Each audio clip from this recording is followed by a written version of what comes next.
Here's just a quick tutorial on how to start one of these stimulus assignments.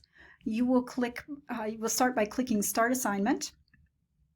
Then you can put in a title if you wish and list your presenters if you wish, but that's not strictly necessary.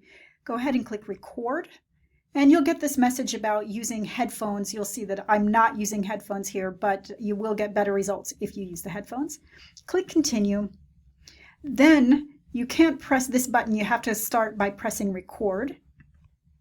And once that happens, the video will start. Здравствуйте. Then you can click Pause and record your response. Click Resume. Как вас зовут? And then you can continue that way by clicking Pause after you hear a question or a statement, and then go all the way to the end, at which point you can click Finish. And it will take a few minutes for the video to process at this point, and then you can decide whether you want to post it or whether you want to redo it. So that's how you record these stimulus assignments.